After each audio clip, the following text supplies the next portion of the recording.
छटा रही न कंधा बैगन ये देख इंडिया में आर्मी बनाने लग रही। हाँ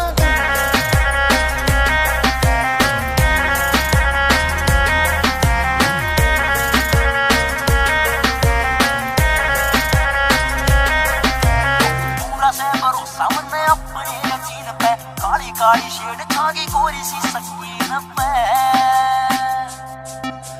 पूरा से भरोसा मन अपने यकीन पे काली काली शेड छागी गोरी सी सकीन पे।